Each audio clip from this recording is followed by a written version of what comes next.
udumo uNkulunkulu wemphezulu uthula emhlabeni kubantu abathokozelwa nguye Jesu Kristu inkosi.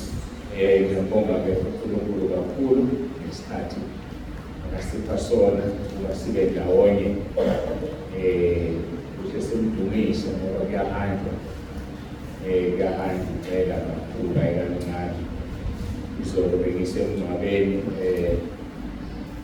lapha eBrigade lapho khona umuntu omdala gogo owukuqala ukuthi usungazukubulisa kahle sibulelana. Kodwa-ke okumnandi yilokhu ukuthi ukufa indlela ofe ngayo ayishintshi i-destination yakho. So noma bangasibulala kanjani ezulwini ngokusakankulunkulu la siyakhona. Kufana nomngcwabo nenkonzo yomngcwabo, ungasingcwaba isigebengu ushumayela uqeqebule kodwa ngeke singene ezulwini ngoba kube nalowo ntshumayelo. Bese ngibingelele ngasho ngokusalile ukuthi ngiphinde ngibingelele yikho sengihlala phezu kwey'ndaba. Iy'memezelo ezikhona ngokungakangeni ememezelweni oselumama Mtsibande akekho. Kule ingwavuma nasejozini bekunomshado wesihloko izolo umgqibelo besimenyiweke ngabanjwa yilokhu kufanele ngemngcwabeni ngoba omunye wabefundisi esinabo bekungumphekazi wakhe.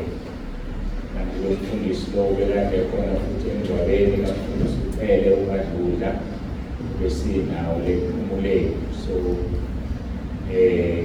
ukuthi-ke umkhombe kuyena nani kufanele ukuthi ngibe khona izolo emngcwabeni. Namhlanje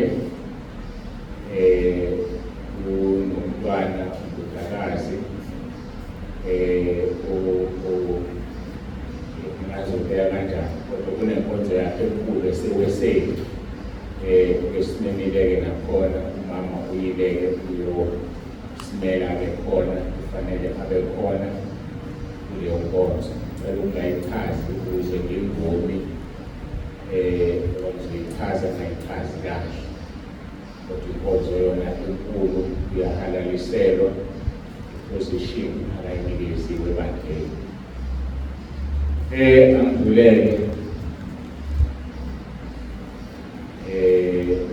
kuney'nkonzo zabasha mhlaka 15 kuya kumhlaka 17 Disemba siqala ngalo kuLwesihlanu. Sizosikonfirma isikhathi kodwa ngendlela engicabanga ukuthi kwenzeka ngayo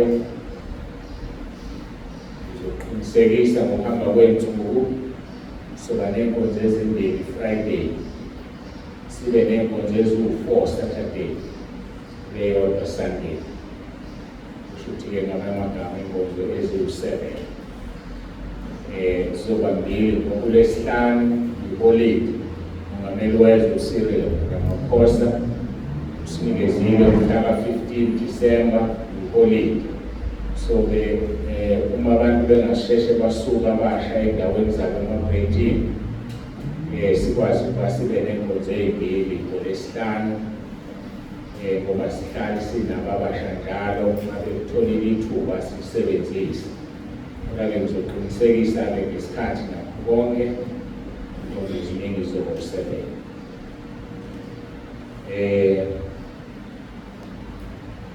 I think sengiyikhohliwe ukuthi ngizoyisho sengiyikhohliwe sengiyinikeziweyo ifika kodwa-ke ngiyeke-ke ngidlule kuyo. Mhlaka 8 Disemba sinenkonzo yogogo nomkhulu. NgoLwesihlanu mhlaka 8 Disemba ngiyazi unyaka nonyaka sihlale siba nenkonzo yogogo nomkhulu. Iye ibe ngomhlaka 16 Disemba ngomhlaka 16 ngomgqibelo ngoba sike kube nogogo nomkhulu abasabathayo. Ngakho-ke sesibacabangele bese siyenza-ke ngomhlaka 15. Mhlaka 15-ke inkonzo zabasha sesiyidonseleke siyayiletha nganene ngomhlaka 8 Disemba inkonzo yogogo nomkhulu. Mhlaka 31 Disemba crossover service inkonzo uqhamuka unyaka iqondane nokuthi ngesonto. Kanti ngijwayele ukuthi ingabi ngesonto bese siyayenza-ke inkonzo yokuqhamuka unyaka, kodwa kushuthi iqondane nokuthi Sunday-ke. So Sunday mhla ka-31 December sinenkonzo yokuqhamuka unyaka.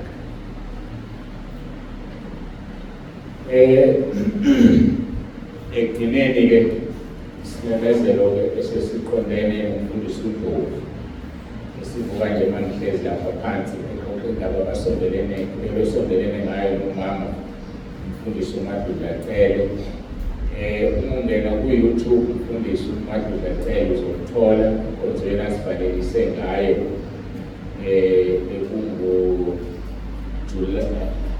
ngo-August enkonzweni zabesifazane besinazo. Lemila uzoyibona nje nale conflict ku-YouTube, ngoba iy'nkonzo sesizifaka ku-YouTube, yikho lokho ofonayo kumile la. Nawe-ke uzovela ku-YouTube njengoba ulapha. Akuthola wonke umuntu ozala uyavela ku-YouTube. Sengokucela nje ukuthi usubscribe ukuze ukwazi ukuthi ubone uthole i-notification njalo uma sifaka inkonzo. Uma ungena-ke ufuna umfundisi u-LT Dudla u-LT Cele Madudla, uqala ungeneke ngokuthi Apostle Dr. S.D. Nsibande, bese kuthi-ke the late Pastor LT Cele. The late pastor sesikushintshile sabhala lokho ukuze kucace, ngoba into engiyinakile khona omunye umfundisi okuvele ukuthi usethathwe inkosi ngendlela abantu inkonzo abayilandela ngayo. Angazi kwenziwa yini abantu bayithanda inkonzo zomuntu osandudlule emhlabeni. NoMadudacele-ke hayi ama-figures aphakeme uyabuka kakhulu. So sengishintshile-ke ngathi the late Pastor LT Dudla. Kusho ukuthi 3 months emva kokuba emile la kule pulpit, uma umlalela kahle uzoza ukuthi ngathi wayazi ukuthi uyahamba uyaphuthuma izinto ayezikhuluma. So uzomthola-ke ku-YouTube ukuthi Apostle Dr. S.D. Nsibande, esiphuma khona lapho ukuthi the late Pastor LT Cele.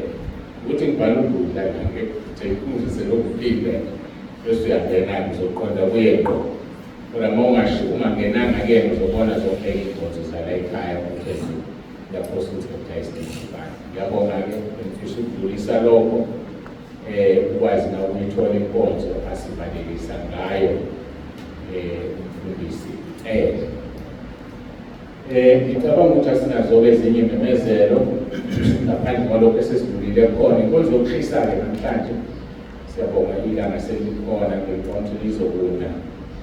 Ngicela uNkulunkulu ngoba ngendlela eziningi ngayo lezi mpahla ezishiswayo sengathi bekufanele inyanga nenyanga kube nempahla ezishiswayo. Kodwa-ke ngena usiyayaluza-ke siyahamba, ngazi kuzobonakala. uNkulunkulu asisize. Sikhona-ke ney'meko zikaNkulunkulu ezikhona la.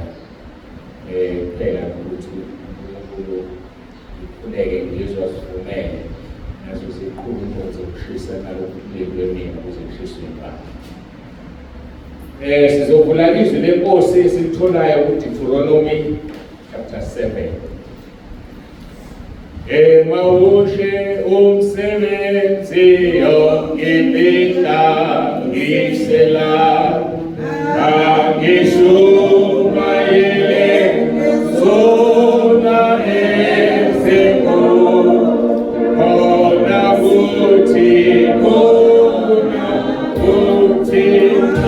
ngiqeda sengiliswa yikhanda.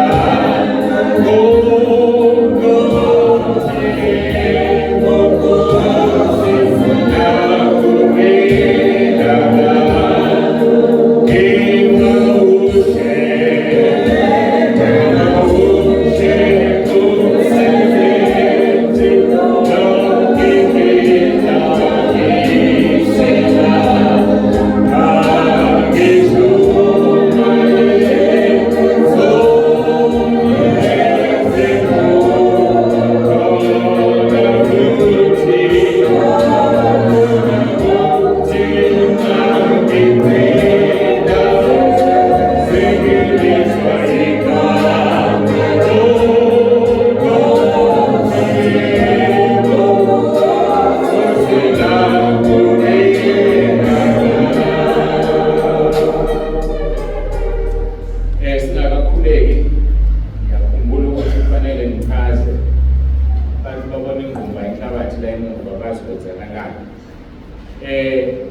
kusukile lokho ngikhumbula ngomhla ka-10 June eyigcwele lethu.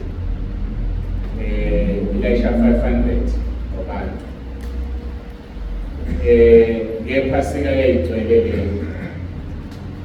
Bengihlaneke noma ngicabanga ukuthi ngephasika elizayo sizoqasha itende sibeke egrawundini esikoleni.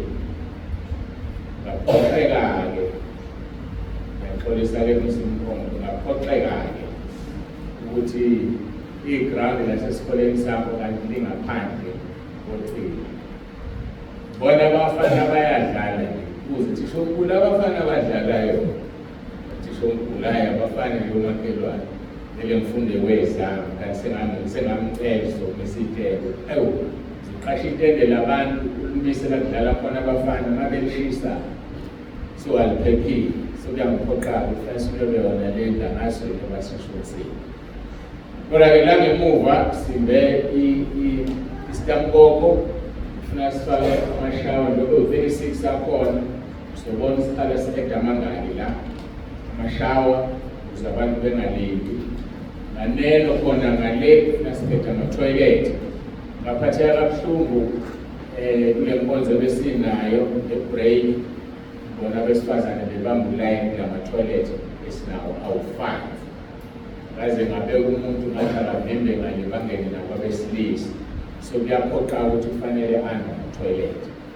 So ukuthi sizofaka ama-toilet la nganeno, amashawa ngale, ahlukane phakathi abesilisa bengapha, abesifazane namashawa abesifazane, ukuze abesifazane bayingena ngapha, noma uyogeza noma uye e-toilet si-ede kulo-5. Nalishaya iphasika kuphelile lokho. Lendlu le funa siyinwebe 5 or 6 meter kushona njengoba inje. Angazi kokwenzekayo, kodwa ngiyakuthemba uNkulunkulu engimkhonzayo sengikhathazile. Azize usuke insika, sekosikholela abayohlala manje. Sizohlala nje leyo kungaphazamiseki ngoba injena nje silinde usilile. Uphuma phesheya, akakafiki. Hhayi ngoba ushintile ungafani nomunye. Esitolo engithenga kuso baphelele, nekuyi-warehouse yabo eThekwini uphelile. Ngenxa kabanye bazwile kune-container ephuma eBrazil atholakala ngama-drugs. So akusekho container edlulayo engadlulanga ezandleni zamaphoyisa. So-ke kade yafika ne-container enalo silingi ibambe ulayini yathela. So-ke bebethembisile ukuthi mhlawumbe Monday kuzofika kuyona i-container. Ngake kwafikwa lokhishwa i-transport eqonde ngqo ilethe la i-builders but mayifika bakhipha i-transport ezala ilethe usilima la endlini. Bengichaza-ke ngamaplanga. So la kuzosala iy'nsika ziyibambe i-roof bese sinweba ngaphansi kushonele 6 meter. Masiqeda lapho isikhathi sisavuma nemali ivuma bese sithatha le carport.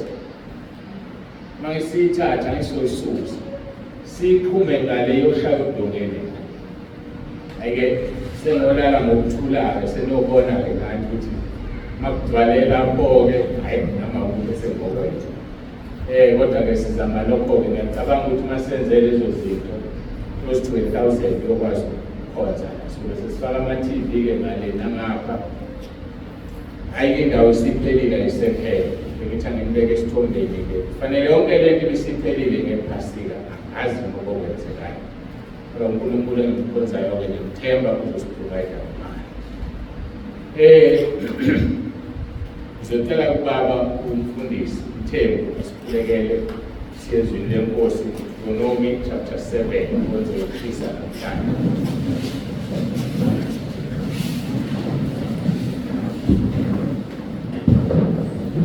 Wethu namandla wonke Baba wenkosi yethu Jesu Kristu, siyile Baba siyasondela kuwe nenhliziyo yethu.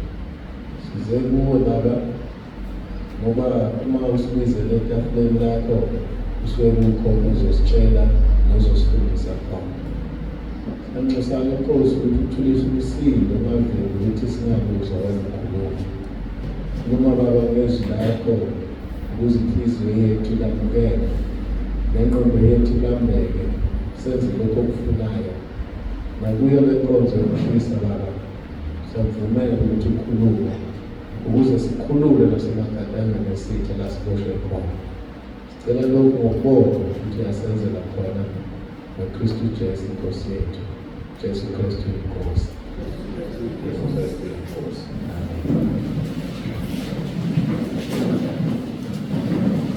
Siyabonga baba, sokufika-ke kuDeuteronomy chapter 7. Ngathi ngaphuza amanzi kakhulu, kuyashisa lezi nsuku. Uma ujuluka ayaphuma amanzi, manje sizama ukuwabuyisela. Yani emakhaya kazazane uma kakhulu amanzi. Khona ukuphuza amanzi, esiko. So amanzi angempela. So funda kuDeuteronomy chapter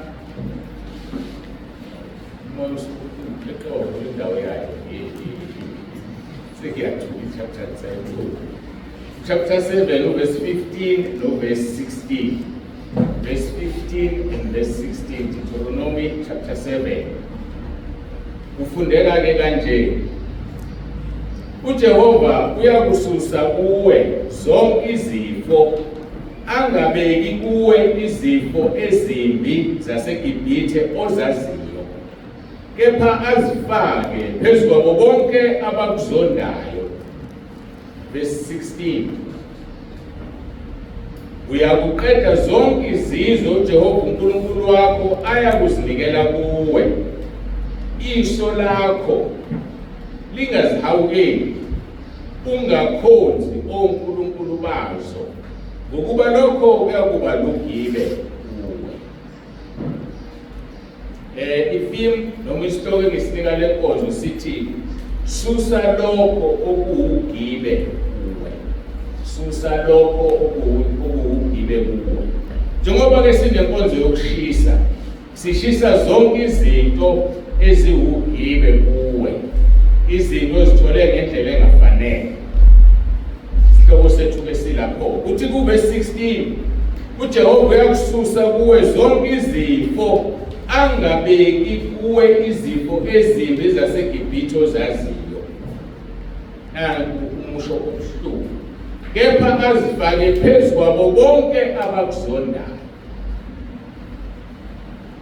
Mawuya lapha ku1 John izwi lenkosi lithi ozonda umakhelwane wakho ngumbulali.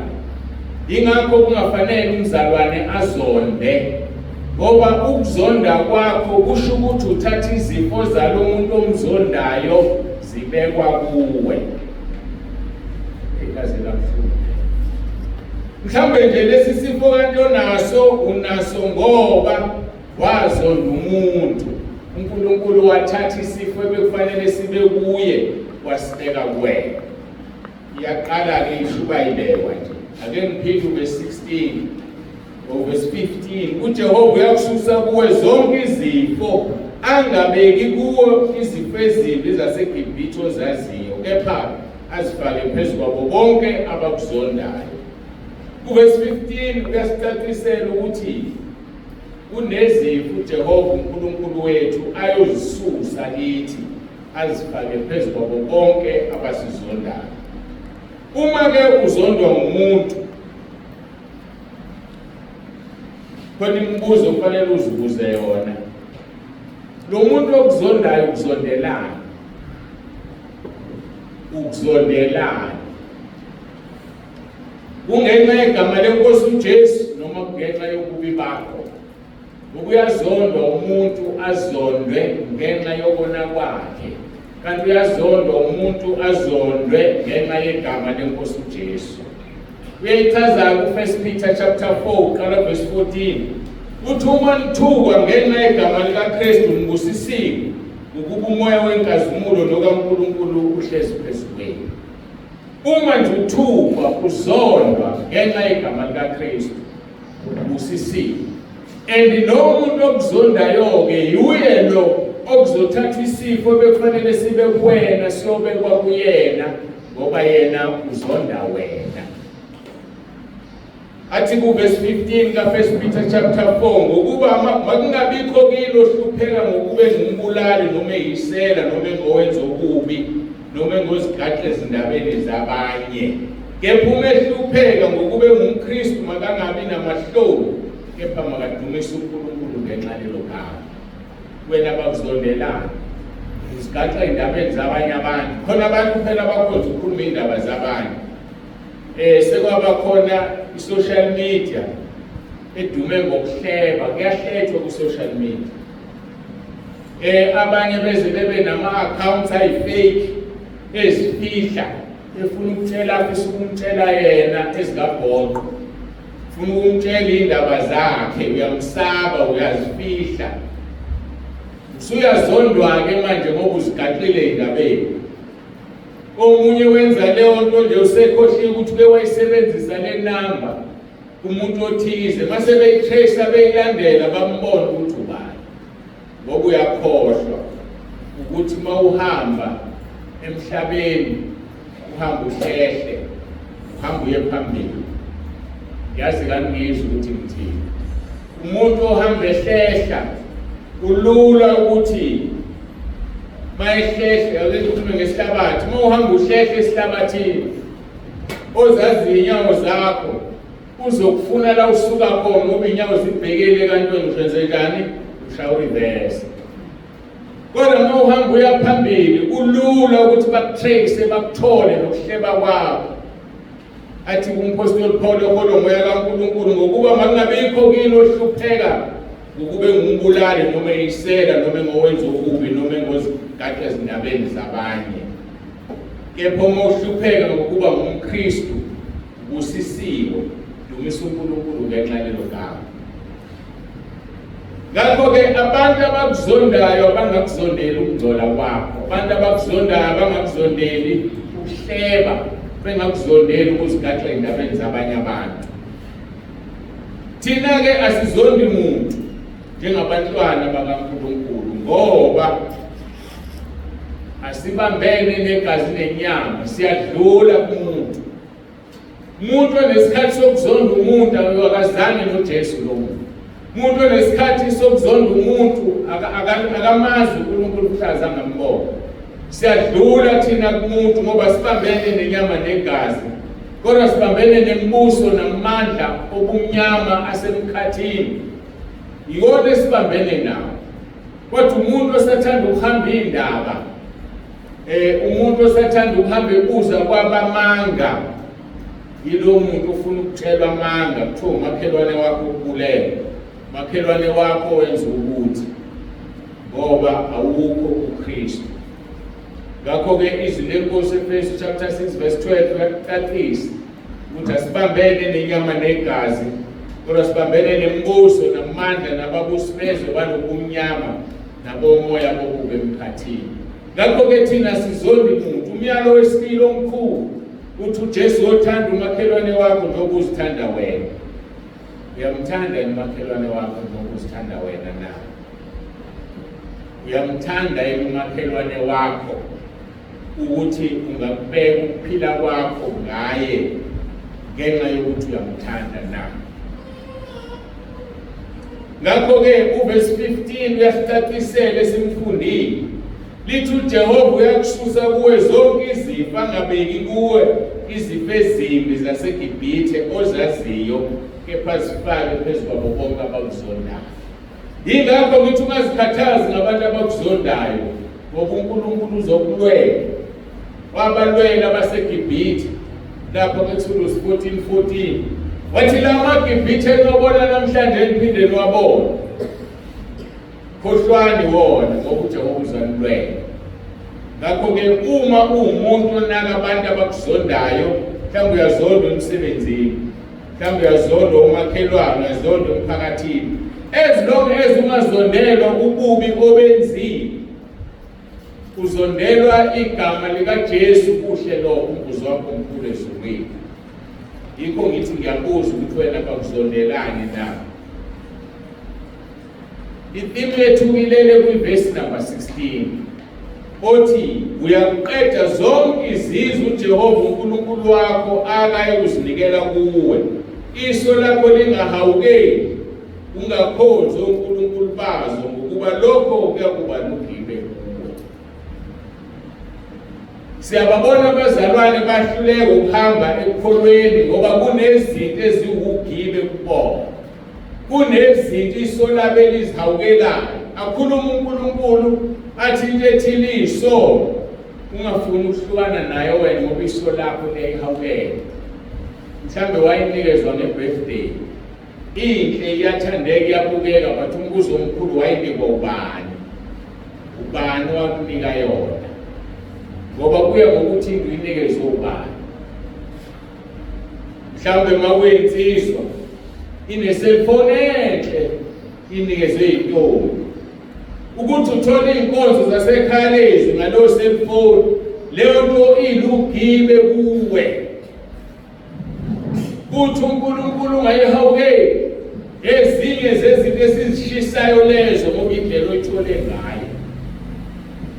Omunye unento ethize uyiphiwe indoda yakhe, akasebenzi, siyavuma kudla usebenzi, kodwa uyondliwa wena bese ukhokha ngani ngomzimba. Iwulugibe kuwe lento ngoba mawusuqala uthathe inyathelo uthi niyahlukana, mhlawumbe ungazubulawa nje ukubulawa. Ngiyafisa-ke bangamangala abantu, abanye bazomangala. Hawu, kushunyelwe ebandleni izinto ey'nkulu kangaka, kufanele zoshunyelwa kubantu abangakholwa. Cha, mina ngisabuki nina njengoba nihlezi la. Ngikhuluma nabantu abangaphezu kwa-5,600 abaku-WhatsApp. Ngikhuluma nabantu abasemhlabeni. Mawuthatha u-YouTube uya lapha kuma-analytical uzothola ukuthi ukhona amazwe ongazi ukuthi siyaziwa isiZulu laphaya ababuka lezi nkonzo nabalalela lezi nkonzo. Phesheya kwey'lwandle Afrika, YouTube ijima yonke indawo. So kufanele ivangeli silishumele noma ikanjani ngoba abantu badinga ukusizakala ngaphandle. Izinto eziwugibe, izinto ozithole ngendlela ongafanele uzithole ngayo, ziqaphele ngoba sizoba ulugibe kuwe. Kukhona izwi elivukayo manje angikukhumbuli likuphi. Khona la kuthi Deuteronomy noma ku-Exodus lapho ethi uNkulunkulu lezi zizwe phakathi kwazo ningabakhonzi uNkulunkulu bazo ngoba funa ngenze nakini lokho engizokwenza kusona. So uma uhlezi nento ewulugibe kuwe, ngesiZulu uzothola lento kuthiwa amachaphazela. Makushaywa umuntu othize ushaywe nawe ngoba umngani wakhe ungazange uyenze into ayenzile. So-ke kunezinto uNkulunkulu ashaya ngazo abantu abathi bangabantwana bakhe bephila nabantu abangesibona abantwana bakhe. Lokho-ke kusobala kusho ukuthi hlukana ungaboshelwe ejokweni elilodwa nabantu abangakholwa. 2 Corinthians chapter 6 verse 14 Lord lithi ungaboshelwa kanjani ejokeni nabantu abangakholwa na? Linakuvumelana kuni ithempeli likaNkulunkulu nelamadimoni? Unakuhlanganyela kuni ubumnyama nokukhanya na? Lokho-ke kusinika ukuthi bantwana bakaNkulunkulu hlukana nabantu abangamkhonzi uNkulunkulu, ningaboshelwe ejokeni elilodwa. Ngoba lolo hlobo lwabantu luba ugibe kuwe. Ngazi-ke noma ufuna ngichaze ugibe ukuthi yini ugibe. Abaphamisa izandla abangalwazi ugibe. Niyalwazi noma ugibe, kulungile-ke ngiyabonga. Ugibe-ke luzodala ukuthi into eyenziwa kumuntu othize nakuwena yenzeke ngoba uhlezi nalento kuthiwa ugibe. Ake sibuke-ke abantwana bakwa-Israyeli ugibe ababa nalo. uNkulunkulu azakhulumela amagama athi verse 16 uyaqeda zonke izizwe uJehova uNkulunkulu wakho ayakuzinikela kuwe. Iso lakho lingazihawukeli, ungakhonzi onkulunkulu bazo ngokuba lokho kuyakuba lugibe wena. Mawubheka amaHubo 106 verse 28 ya 31 wona ngizogxila kuwe emva kwalokho bese siyayivala inkonzo. Lithi bazihlanganisa nokubhala iPiyori badla okuhlatshelwe abaphileyo. Verse 29 bamcunula ngezenzo zabo kwabhoboka isifo phakathi kwabo. Verse 30, wayesesuka uFiniyasi wahlulela saphela isifo, lokhu kwabalelwa njengokulunga ezizukulwaneni ngezizukulwane kuze kube phakade. Itheke sohlakaza leli vesi bazihlanganisa noBhali-Piyori bandle ukuhlatshelwa abafileyo. uBhali-Piyori isithixo esasikhonzwa. Bantwana bakwa-Israyeli bazihlanganisa nabantu abakhonza lesi sithixo. Basebemcunula uNkulunkulu ngezenzo zabo, wayesebashanga isifo. Kunezifo esinazo ngoba sacasula uNkulunkulu. Kunesifo esikubambile ngoba ngandlela thize wenza into engalungile kuNkulunkulu. Leso sifo siwugibe kuwe. uFiniyasi ke ebona kwenzeka lokho lithi izwi lenkosi wahlulela sasesiphela isifo, lokhu kwabalelwa kuye njengokulunga ezizukulwaneni ngezizukulwane. Lesi-unpack-ke le ndaba tholakala kuNumeri chapter 25. Lithi-ke maliqala u-Israyeli wahlala eShitimu, abantu baqala ukuphinga namadodakazi abaMowabi. Baqala ukuphinga. uNkulunkulu wayengavumi ukuthi abantwana bakwa-Israyeli bathandane nabantu bezinye izizwe. Lokho wayekubiza ngokuphinga.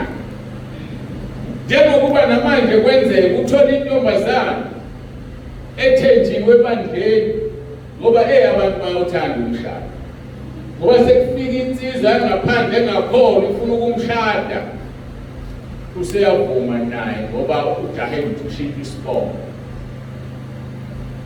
Lokho kuzokudalela izifo, lokho kuzokudalela ulaka lukaNkulunkulu. Into eyenzeka-ke leyo. u-Israyeli ehlezi eShitimu, abantu baqala ukuphinga namadodakazi abaMowabi. Amadodakazi akaMowabi-ke isizwe esizalwa indodana yokuqala kaLothi, ngoba kukhona ama-Amoni azalwa indodana yesibili kaLothi. Sokhumbula ukuthi uLothi wayenamadodakazi amabili, wayengamzalanga umfana kunkosikazi wakhe. Kodwa kuthema isephume eSodoma, kwathiwa hambani ningabheke emuva. Unkosikazi kaLothi wabheke emuva waphenduka insika kaSawuli. Baqhubeka amadodakazi ahamba noLothi. Uma befika emgedeni abafike bahlala kuwo, yathi indodakazi endala kwencane, asimphuzise ubaba, adakwe silale naye khona sizothola abantwana. Bavumelana.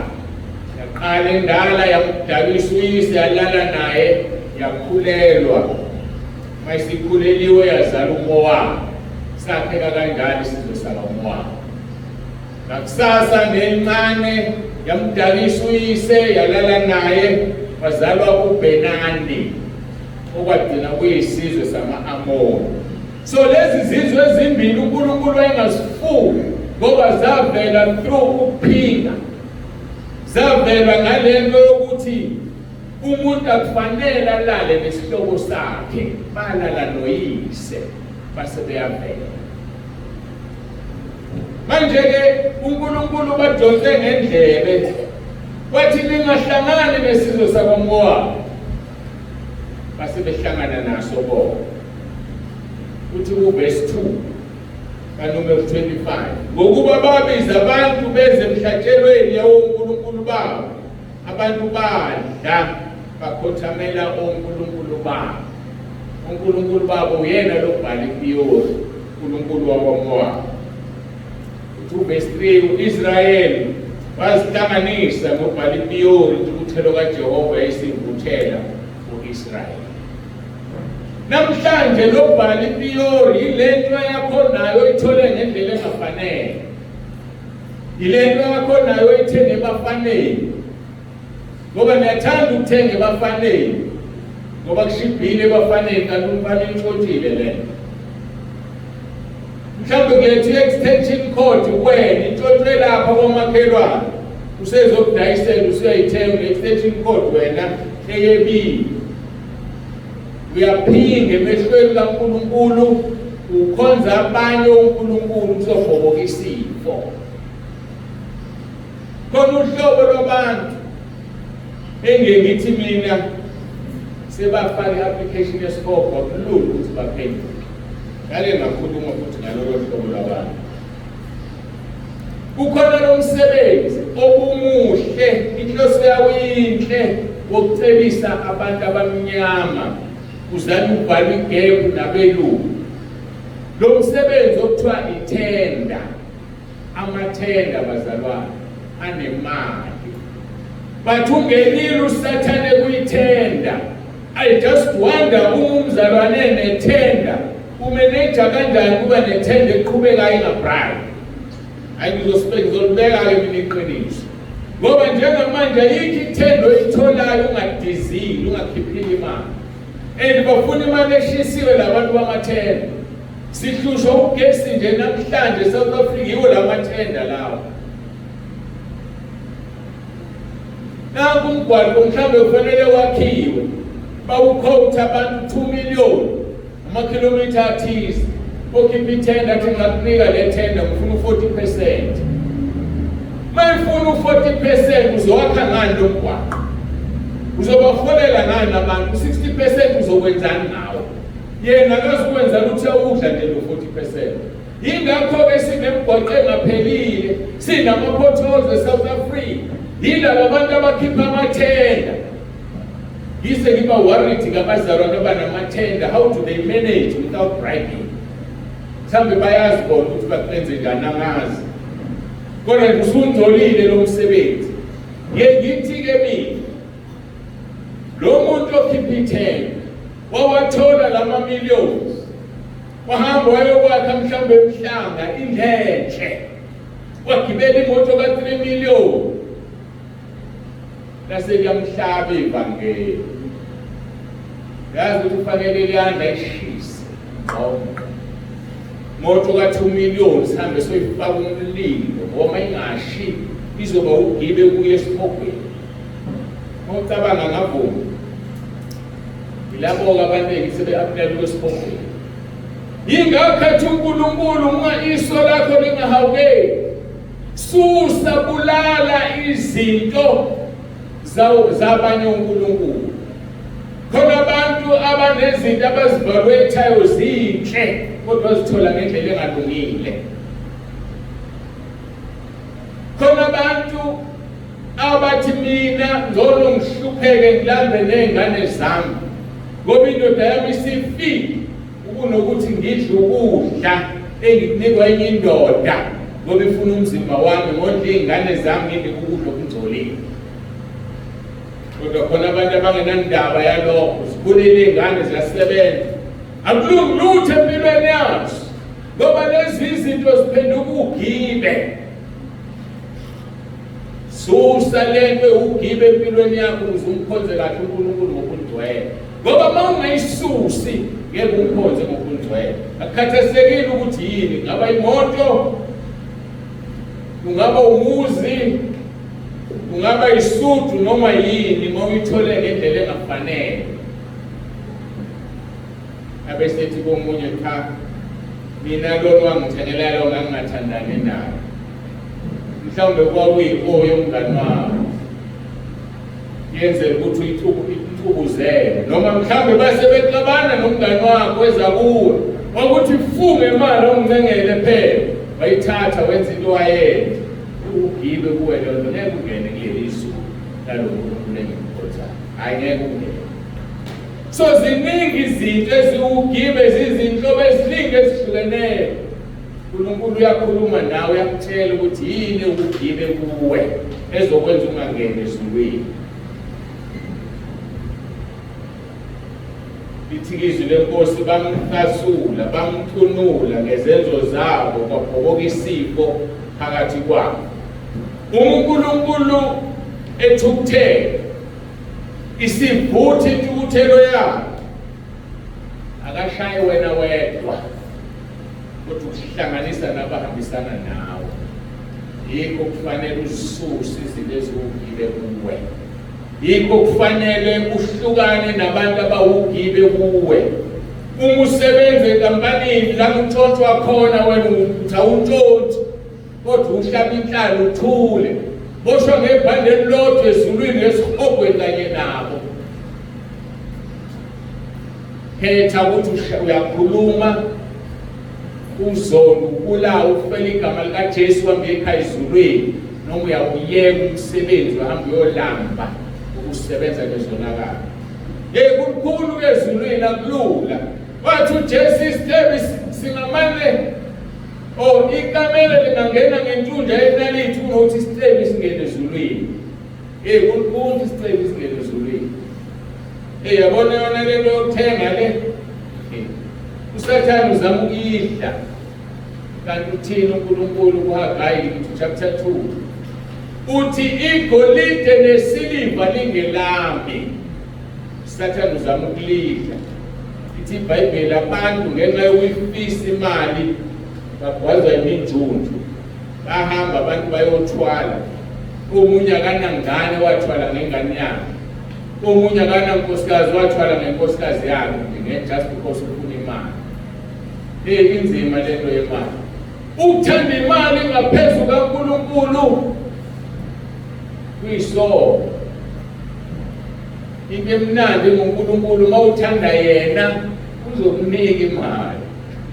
Kodwa mawuthanda imali usihlukanisa nazo ugcina esihogweni emlilweni ungagcinekile. Ake simkhonzeni uNkulunkulu ngokungcwele. Lithi-ke bamcunula uNkulunkulu verse 29 kaSamu 106 kwabhokoka isifo phakathi kwabo. Ingakho uDuteronomy 7 verse 16c ethi ungakhonza uNkulunkulu bazo ngokuba lokho kuyakuba lugibe kuwe.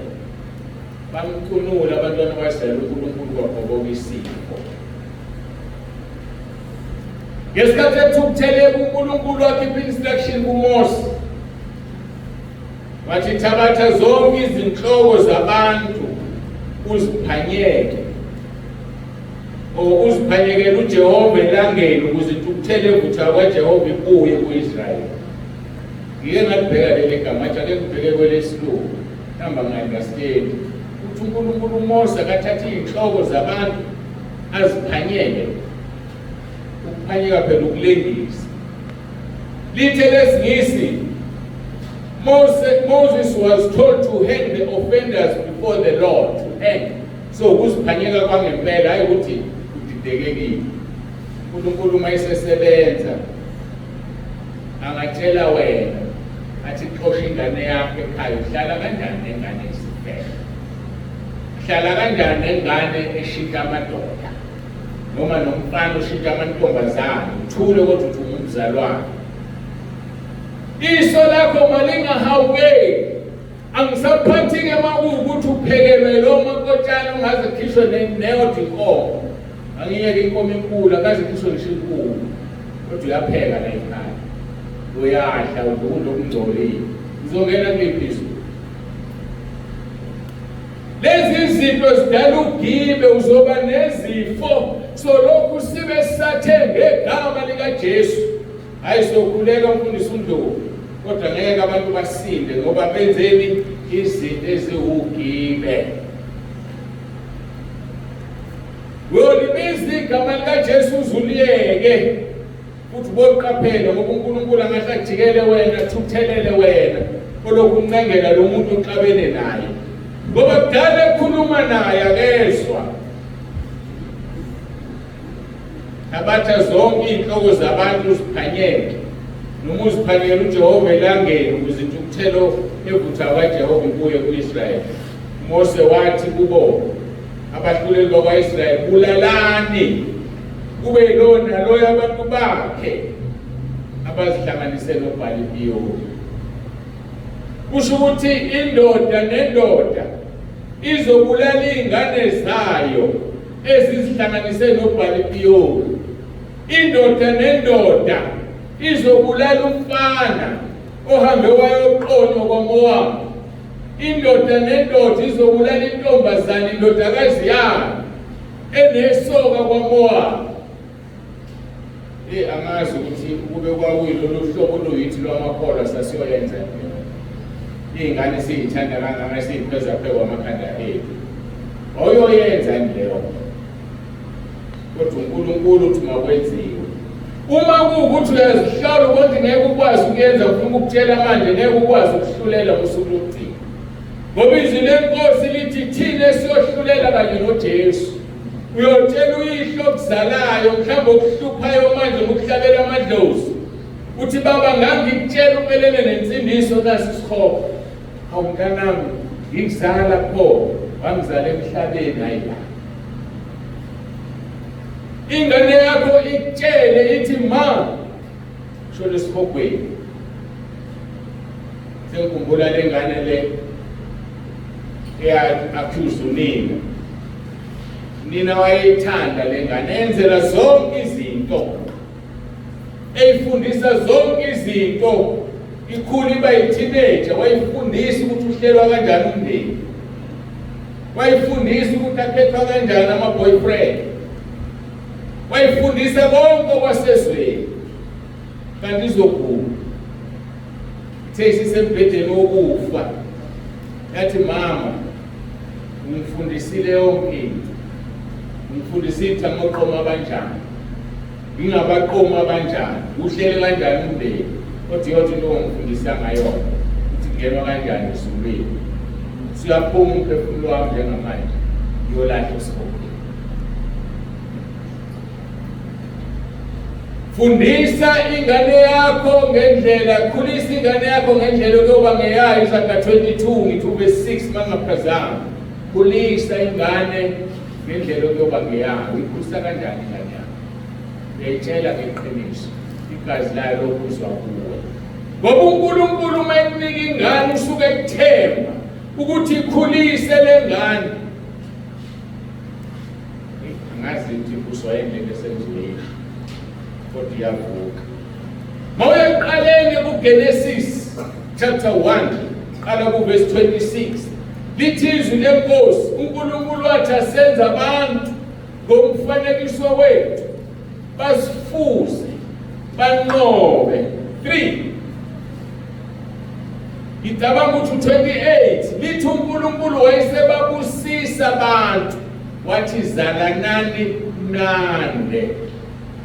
Ukuzala umntwana kuyisibusiso esasinikezwe ezulwini kodwa kuyintaba uma nomntwana umlethe emhlabeni engamfuzi uNkulunkulu ngoba uthe masenze abantu ngomfanekiso wethu basifuze. Wayesethemba wena ukuthi uzoyikhulisa le ngane ifuze yena. Ngibuza ukuthi izomfuza kanjani yena wena ungumfuzile. Umzolingisa inkalankala eyathi enganeni yayo mntanami usuhamba utsheka uhamba uqonde phela. Yazama ingane inkalankala yahluleka athi awumama ungikhombisa nonina wakuthekekela. Intala wena ukuthi unengane engamfuzile uNkulunkulu. Liphindiwe uma nawe ungamfuzile uNkulunkulu. Yingakho unganqobi ngeke ubuse ungamfuzile umbusi. Abantu bajabu ukubusa bashumela ivangeli leprosperity. Uthi uNkulunkulu asenze abantu ngomfanekiso wethu basifuze babuse. Abafuni ukufuza uNkulunkulu bajabu ukubusa. Number 2 engenziwe. Isibusiso number 4 lithi uNkulunkulu wababusisa wathi zalana nande ngoba bathembile bazozala abantu abafana naye. Kwenzekeni uAdam ehlulekile ukwenza lokho.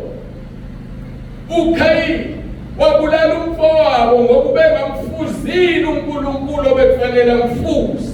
Wathi uNkulunkulu liyakhala igazi lomfowenu emhlabathini ovulile umlomo wawo walamukela. Amqalekisa. Abantu bahamba baqalekisile ngoba bakhulisa izingane ezingafuzile uNkulunkulu.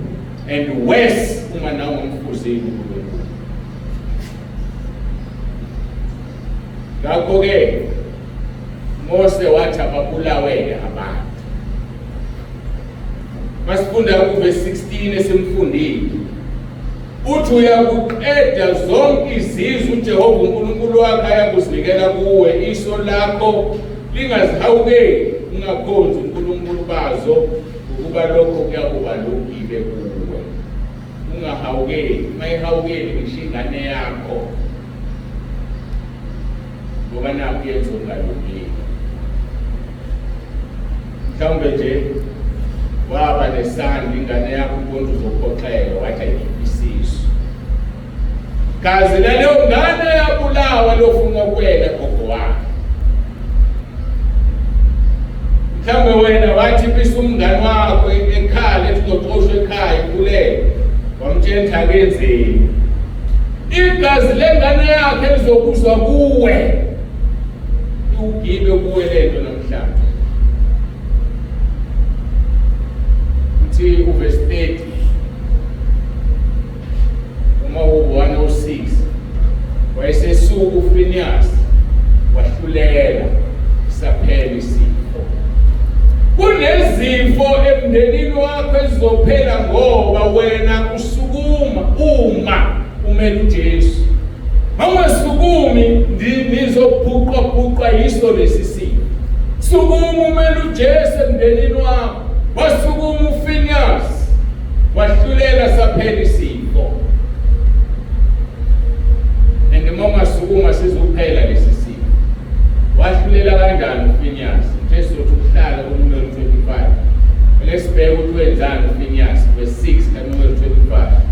Lithi bheka umuntu wabantwana bakwaIsrayeli wafike lethe kubafowabo owesifazane wakwamidiyane emehlweni kaMose nasemehlweni enhlangano yonke yabantwana bakwaIsrayeli besakhala ngasemnyango wetende lokuhlangana. Ihlazo insizwa yakwaIsrayeli lethi intombi yalesi sizwe sakwaMowabi okuthiwa bangathandani naso, kuthiwa wamletha phambi kaMose ukudelela lo. Mhlawumbe nawe ingane yakho isivele igaluze nje ebhekeni lakho ngoba nakho iyakondla, ngokondliwe vele ihambe ishintshanisa intombi ingane zabantu. Namhlanje kulala le ntombazane, kusasa kulala le ntombazane. Nawe enhlizweni yakho usuze kwakhona oyithandayo, umntanami lasala usuthatha lo. Kuphela kahle muhle, uzube negama nezwi entweni engcolile ulithathaphe lo. Ithi-ke izwi lenkosi umuntu wabantwana bakwaIsrayeli wafike letha kubo abafowabo wesifazane wakwamidiyane emehlweni kaMose nasemehlweni enhlangano. Yabona umuntu mayesedelela ngisho ebandleni afike nentombi yakhe noma afike nesoka lakhe athula umfundisi ngoba nikela imali enkulu, athula umfundisi ngoba ibona bawuthola ebandleni sebeshaya imithetho kodwa bashadile bakipitile. Lelo bandla lihleze etrepini, lelo bandla ngelinye ilanga ifoundation yalo bekhanga inkembi lishaye phonseke esikhogweni abazalwane bakhona ngoba nabo sebephekezelela lelo. Funda abaseKorinte bokuqala chapter 5 uthi umpostoli Paul kukhona ubufebe obungekho nakwabezizwe phakathi kwenu, khona oyolala nomkayise, khona amabandla okwenzeka ukungcola. Worship team yaqoma, baqonywa ngoba vele bafuzuyisa umfundisi omaphambi kwabo ushumayela ukufebe. Khavula ukufebe mayishumayela. Ilaleleke indaba yalo muntu. Ngiphinde verse 6. Beka umuntu wabantwana bakwaIsrayeli wafike letha kubafowabo wesifazane wakwamidiyane emehlweni kaMose nasemehlweni enhlangano yonke yabantwana bakwaIsrayeli besakhala eminyangweni. Yazwenza lento basakhala eminyango yokuhlangana.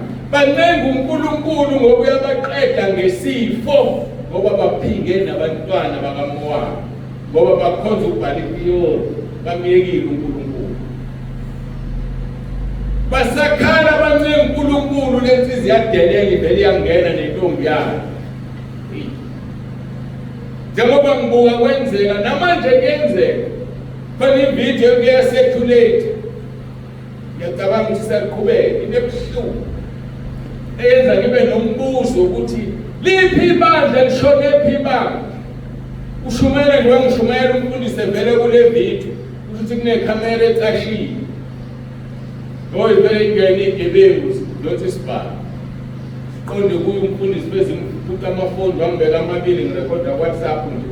Sithatha amafoni iqede zimkhuthuze sibheke la zithatha imali. Balaliswe phansi bonke. Ngisho esontweni umfundisi eshumayela. Ashone phamandla ukuthi uJesu Kristu inkosi uqaphansi impande. Avela kuwo. Uphinde uthibeka phansi isibhamu asibeke. Nonke nini niphethe ibhamu sibekeni phansi bavele babantu ogesi bayibeke. Kodwa bathothobala abazalwane abantu bakhonza uNkulunkulu ophilayo. Kulindele nalakuthina kuyeza kuzothesta ukukholwa kwethu. Yobuka nawulale. Hoy kuqisa isigebengu egama likaJesu mayekudubula kulungile. Kusho ukuthi alifikile usuku lwakho. Kade ngisho manje. Ngithi ukufa indlela ofa ngayo ishintshe destination yakho. Njoba ngidubula manje. Ngekhaya usulile. Ngeke kushintshe. So manje siyagodola noJesu wethu.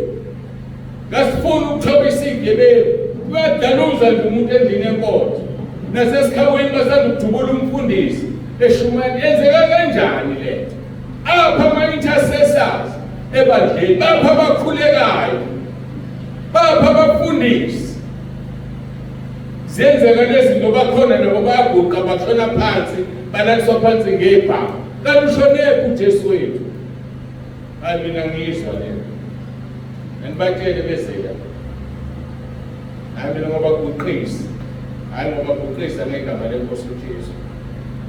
Hayi ukuthi bayoguqa.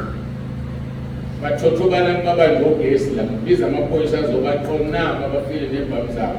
Thathana. Bona uphinde badlaleke la. Lithi-ke wasengena-ke lo muntu inhlanganisa kukhuleka. Bapha abantu abafana noFiniyasi u2 verse 7 kaNumeri 25. Esekubona uFiniyasi ka-Eliyazari ka-Aroni umpristi wavuka phakathi kwenhlangano. Wathatha umkhonto ngesandla sakhe. Wamlandela lo muntu ohamba nentombi. Wafika umbhokoda ngomkhonto esiswini sakhe bobabili nentombi bafa. Lithi izwi lenkosi sanqamuka isifo.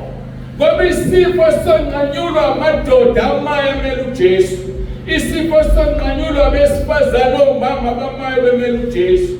Kodwa mabegodola ayangazike mina. Lithi izwi lenkosi abafayo ngaleso sifo babezinkulungwane ezingama24,000 24,000 ngoba vele wasebaqedile uNkulunkulu ebabulala. uFiniyasi wenze njani? Waqhamuka wathatha umkhonto wakhe wababulala labo bobabili. Kwakuyo ulala likaNkulunkulu. 2 verse 31 eMahubo 1:6 lokhu wakubalelwa njengokulunga ezizukulwaneni ngezizukulwane kuze kube phakade. Mina bapha abantu abafuna ukumela uJesu. Bapha abantu abakulungele. Inkosi yethu yabethelwe esiphambanweni ngenxa yethu. Yafa ngoba ifuna thina singene ezulwini. Kodwa thina we don't want to lay our lives because of him. Why? Bekuphila kwakho phansi ngenxa kaKristu. Wakubalelwa kanjani ngoba ngokulunga. Sibuyele kuNumeri 25 verse 10 ka-13. Lithi uJehova wayesekhuluma kuMose. Wathi uFiniyasi ka-Eliyazari ka-Aroni umpristi ukhalimile intukuthelo yami kubantwana bakwa-Israyeli. Ngokuba wayehawuka ngomhawu wami phakathi kwabo ukuze ngingaqothuli abantwana bakwa-Israyeli. Yangithinta lento. Wayehawuka ngomhawu wami. Bapha abantu abathukuthelayo babe nomhawu. Mawuza uJesu bemdelele etekisini ugibele. Na uyathula uzohleka sabukuvela. Awunawo umhawu kaNkulunkulu. Kodwa lo uFiniyasi uthi uNkulunkulu waba nomhawu wami. Abafuna uNkulunkulu abantu abanomhawu wami. Yibo laba abashisa lezi zinto abazithole ngendlela engafanele. Sifuna abantu abazoletha imoto singqondise ngomlilo ngoba sekufika umhawu kaNkulunkulu ngaphakathi kwabo. ngoba uyazi le moto wayithola kanjani. Sifuna abantu esizobiza kuthiwa nama-TLB awushaya umuzi oyisiteza uginqe phansi ngegama likaJesu, ngoba lo muzi wakhiwe ngemali yokwebiwa.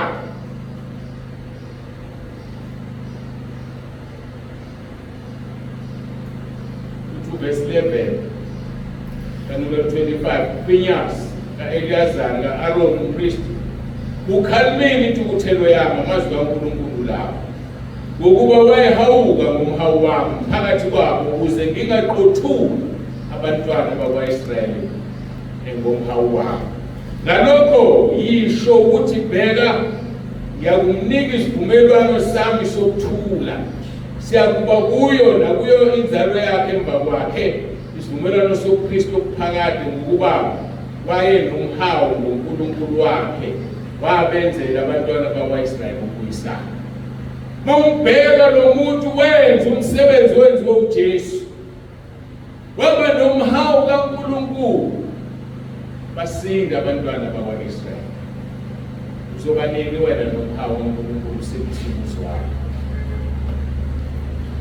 Umuzi wakho kufanele usinde. Umuzi wakho aziphume izinto eziwugibe ekhaya, mhlawumbe unezitsha nje zokwebiwa. Mhlawumbe omunye wathi ufikile ekhaya wakunika umphako ngetupperware yakhe, ayisaphindele emuva ngoba uyambona usekhohliwe. Ngeke ungene ezulwini kuyisela itupperware emuva. Uma kuyinto encane kuyidineleni wena, wathi ushodelwa ngelinye ilanga. Bangabathanda labantu ababe bathi awuthi ishumi lawo. Uyashodela uthi awuthi ishumi akalipeli, so automatically umuntu othi awuthi ishumi ngigcwalisela uyakoleka. Awulikhokhile leli ishumi uzobhadla esiphokweni kushela u-R1 owathi awuthi ishumi lawo. Bayasha abantu. Utho omunye wathathwa inkosi uJesu wafika esiphokweni, ubona umfundisi uyasha nokhololo wakhe, uyabuza Nkosi Jesu, umfundisi ushiswa yini na? Athi uJesu umbuzi. Athi umfundisi ngayitshele ku-R50 wekholwa, angikuphindiselanga. Sesiphokweni namhlanje ngiyasha ngishela u-R50. Ngazi-ke wena uku-2,000 unemali enkulu. Uma kusha abantu baka-R50 esiphokweni, buyisela imali zabantu ezithathile, buyisela izitsha zabo, ngongasabazi ungasayibuyiseli, zilethe siyishise. Uzosha zona ukuze ungasho esiphokweni uma isono sakho.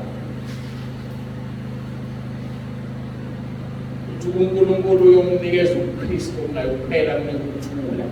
Yabona umusu benomhawu kaNkulunkulu unikwa ukuthula.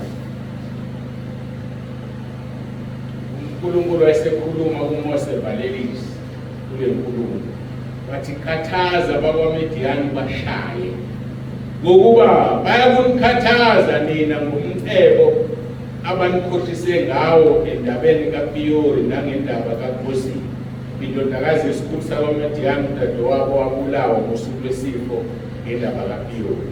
Khathaza bakwaMidiyani bashaye. Ngisho njalo namhlanje khipha izinto eziwugibe empilweni yakhe ezokwazi ukuthi uhambe esiphokweni, ngoba uma ungazikhiphi kosha wena esiphokweni. Sicela umfundisi uNdlovu asikhulekele sibongelise.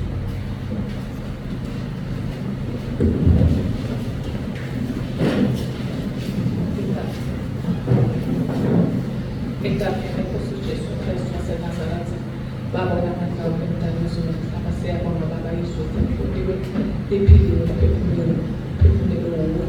Ekuqaleni kuJohane 1:1 kuthiwa ukhona ekuqaleni ungumlizwi uNkulunkulu, futhi uNkulunkulu wathi konke kwenziwe ngawo. Siyabonga-ke Baba, sesifike sasutha, sicela Nkosi yami sigcine enhliziyweni zethu njengokushilo encwadini kaJehova kaJoshua, wathi leli zwi ligcine enhliziyweni lingasuki. Sengathi ngabanjalo Baba, leli zwi lingasuki, ngoba ngelinye ilanga Baba liyophela izwi, bese kusaba kufuneka kuvuke sakudla. Babona amandla okucela-ke Baba, ngathi silana ukuze kusele imindeni yethu, abangezange babusisele mase sifika baba nalelizwe bese kusami nabo bathola ukuphila. Konke sicela ukwenza igama likaJesu waseNazaretha. Amen.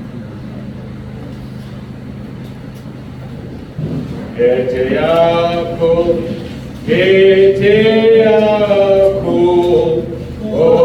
oripela, simbi, gete yako,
industrial facts.